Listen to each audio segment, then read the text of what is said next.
Welcome, Lemohang Mosese, for the Q&A after your film. This is not a burial. This is a resurrection. It's a resurrection. Sorry. It's one of the films that marked, I think, the last festival year. It premiered in Venice and it has had quite a run. And it was really one of the films that our selection committee looked at and knew that it was an important film and a moving film and a beautiful film and such a composition, such a work of art that we decided to include it as a centerpiece in our festival program. It's your debut. I'd like to talk a little bit about you, where you come from, and how this work came to be. It's a very composed film, so there's a composition of the images, of the colors, and of the rhythm, of course. But I was curious if there is also, if you would say there's also a documentary element to it. Yeah, thank you for having me, and also I would like to thank the selection committee for receiving and championing our film, even just to put it in a selection. Yeah, we are very grateful, and yeah. So the film, it almost like mosaic of thoughts. It's like a mosaic of my thoughts from my childhood. The same questions that I was asking my childhood about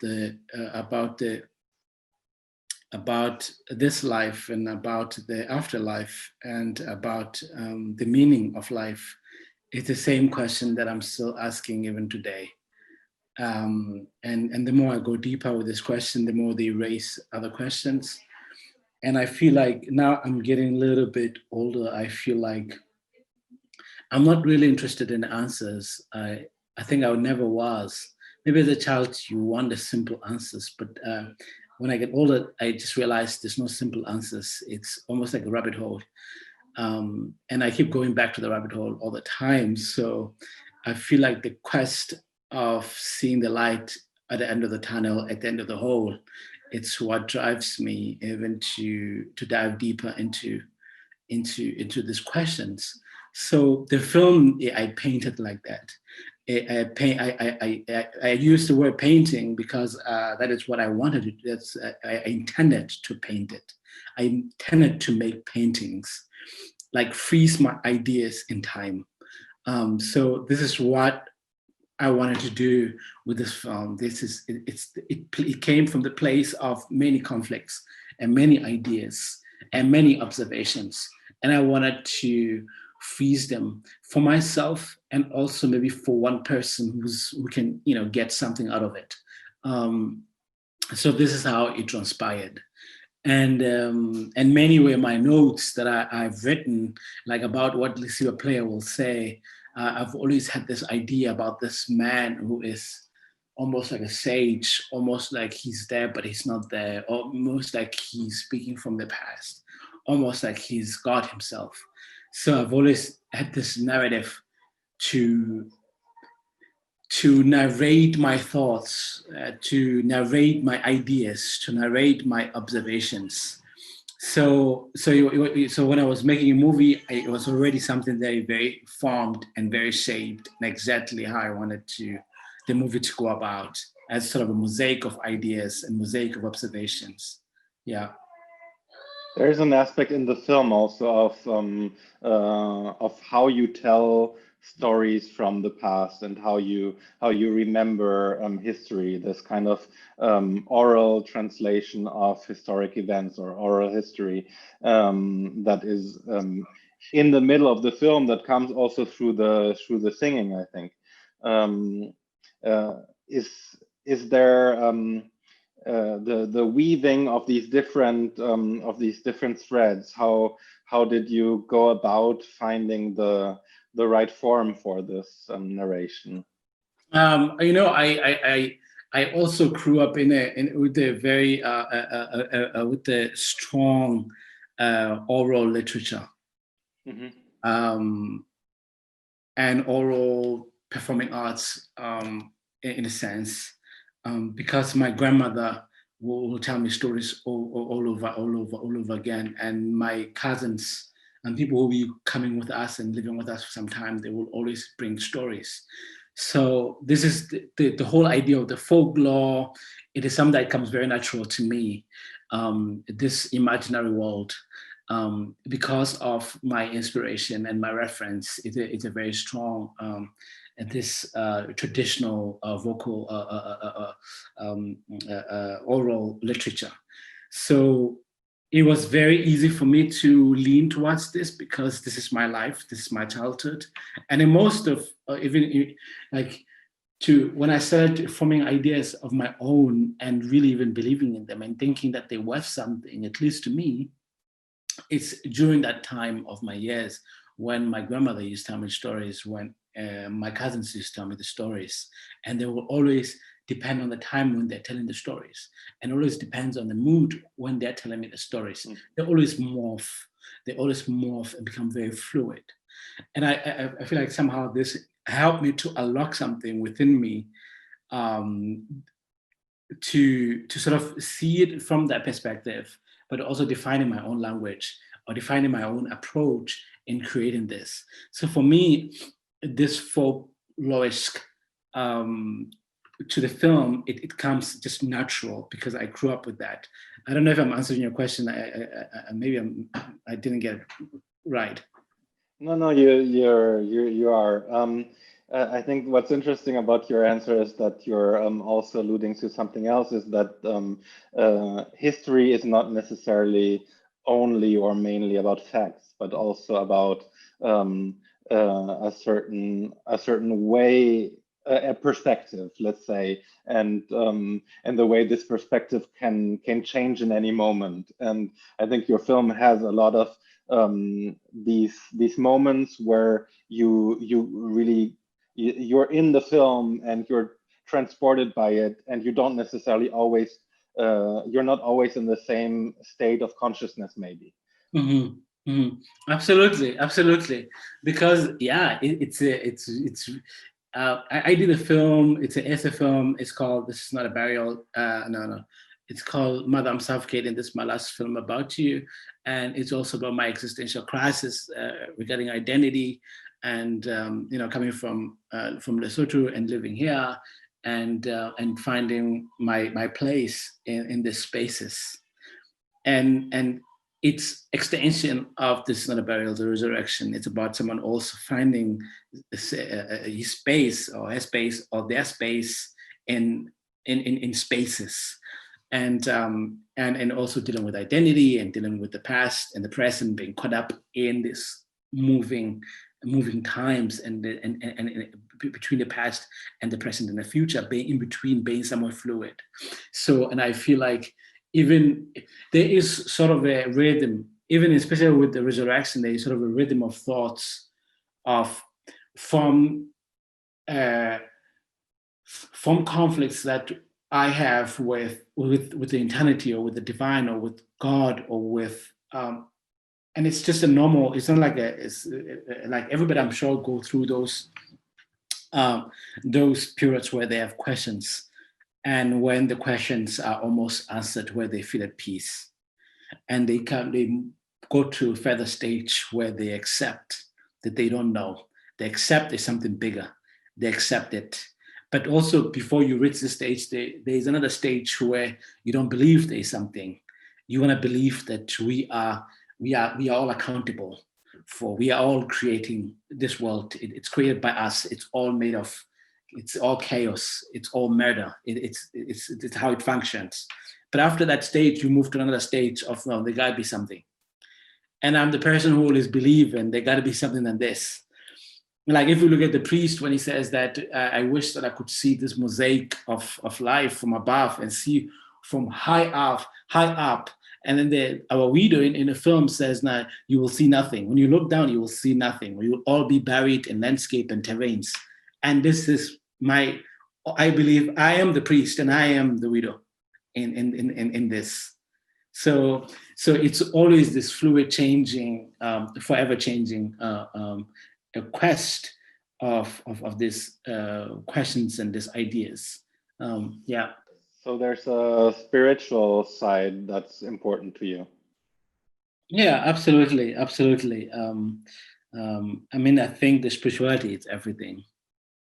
I really think the spirituality is everything. And I know that we tend to think that our carnal world, our physical world, it's more important. But I tend to think that the most important world it's the spiritual realm that somehow has a way of. This is very slippery slope because I think it has a way of not that I'm not talking about like the devil made me do it, this kind of bullshit. No, I'm talking about in a sense that they are sort of intertwined, and at times there's no lines between reality, this existence, and the spiritual one. Or the spiritual world manifests itself in the physical. Yeah, manifesting it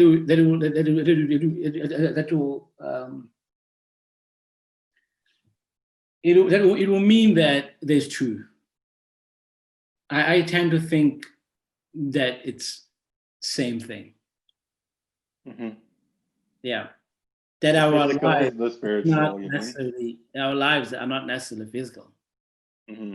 That this reality that we think is physical, we think it's carnal, we think it's logic, we think it's something we can touch. It's not real. That what's real, it's the spiritual world. I don't know. I could be very, very wrong. And I like to be wrong. I sometimes like to, I wish that I would be wrong.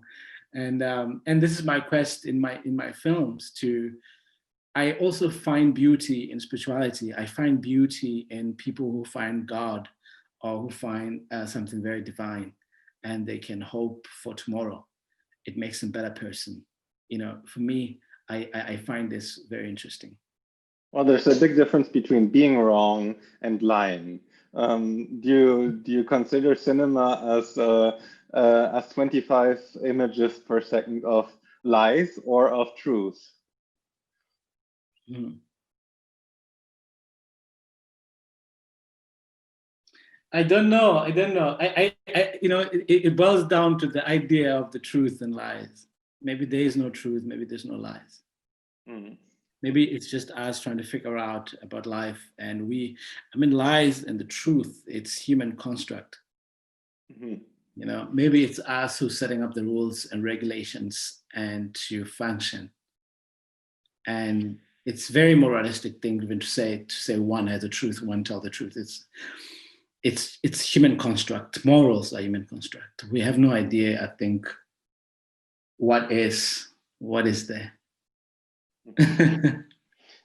You're a young man, and you made a film about an old woman who is dealing with death, her own, the one of her close ones, but also about the question, what are we ready to die? So I was kind of wondering how does death play a role in your life? Exactly the way I see the truth and lies. Exactly the way I see reality and spiritual world. Um, I see it as that maybe they're all intertwined. Hmm. That maybe, if you look at the trees right now, it's almost, of course, they're not dying necessarily. They just lie dormant for winter, and the next season they come alive. But in a way, when you see them, they're dried. They look almost dead. And I feel like this is how life is. It's very seasonal, and it's this repetition of life. And that's what I wanted to capture in this film, this belt of life, this iron wheel of time that is moving. The new comes up, and soon it becomes old and it crumbles, and the new will be born out of it. And that's the beauty of it. I think we can only take it with a grain of salt, um, in terms of death and in terms of life, that it all moving in cycle. It's what it should. It moves the way it should. Yeah. you're from Lesotho, but you live in Berlin, in Germany. Can you tell us a little bit about where you're from and where you shot the film, actually? Both of my parents, I come from the mountains of Lesotho, where many people rely on the farming and the livestock. They are very back in time. And I used to go there as a kid, and it has a very strong memories for me, this place. And also I was born in a sort of a small town. I am MTV generation, and very, because it's a very urban area compared to where my parents come from. But I've always felt like I'm sort of divided, and all my stories are based in this the highlands where my grandparents come from. And because I always feel like that's where life is exhibited in its purest, in its explicit form, where these are hardworking people, and some of the villages, they don't necessarily rely on money, like they rely on like sharing, and it's very communal. It's very, very communal. Mm-hmm. And then of course now there's huge this damn monopoly going on, this huge industry, and there are small people dealing with the Goliaths. So and I find this very interesting because I love modernity, I love industry, I love a future prospect of our country becoming, part of the world, being part of the world stage as far as technology. But at the same time, I like tradition. I like the land. I like the relations that people have towards the land, towards the soil, towards the nature itself. And sort of I'm conflicted. So that's why it was very easy to shoot in this place, because that is what's actually happening right now. So it was inspired a lot by where my grandmother is coming from, because this is the place that is now it's on the verge of being resettled. So that's why I had to shoot this film there. So there's this element also about what kind of story you found where you went. Do some of the villagers also play in your film? Yes, most of them. In fact, all of them, except maybe 5 people. The 5 people are the only one that are more of professional actors, and some of them are from South Africa, and some of them are from Lesotho. So, I mean, I really like. I would have loved to use non-trained actors the whole film, but it was because of the time period that we have. We had a very short window to make this film, so we had to make sure that we don't make, it doesn't take us long to train a person to act, or not even act, but to be himself in front of the camera. So, and this is what most of the work actually went into telling people to be themselves, even to train actors. And so that's how it. Well, some trained actors, you have to tell this, but yeah. No, just before I was saying that sometimes it's the professional actors if you want to work with them in a setting that also includes non-professional actors, that sometimes you have to get them in sync with each other to play together. Mm-hmm. Yeah, I would have loved to do this more, but we didn't have the luxury of time. So I had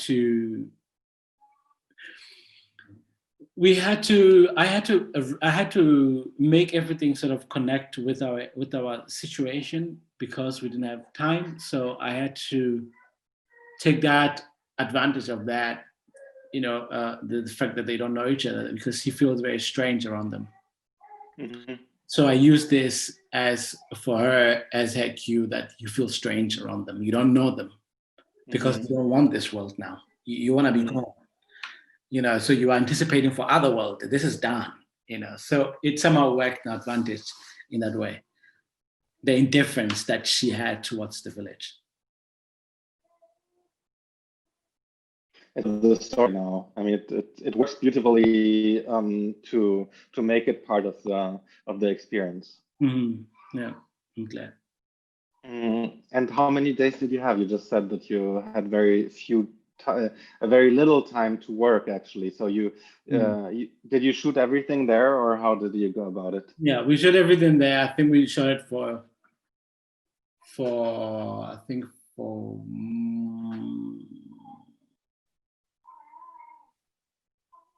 I think we shot it for 4 weeks or something. Yeah, I think we shot it for 4 weeks.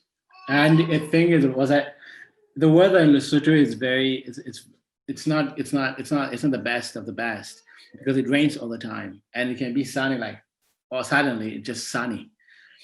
And because we are dealing with this, and then sometime when we're shooting, the place where we're supposed to shoot, it's slippery. It's the hill, it's slippery. The rivers are full.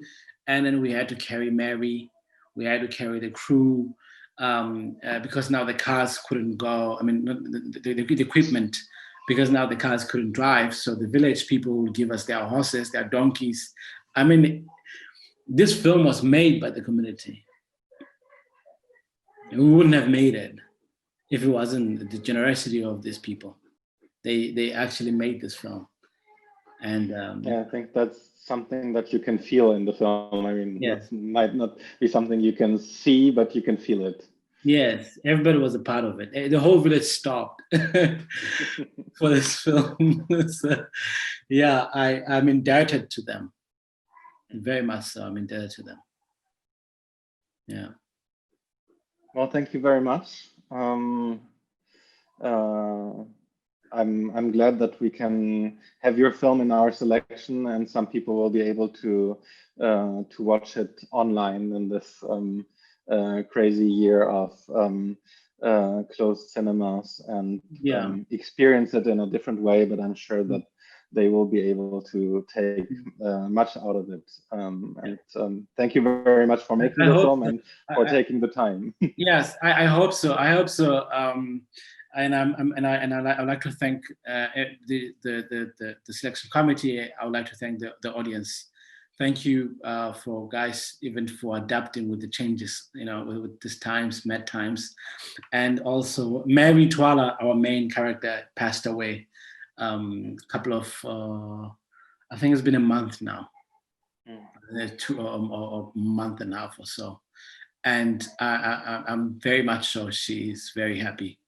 And just appreciating you guys just keeping supporting the film, and yeah, I hope you enjoy her acting, and yeah, thank you very much.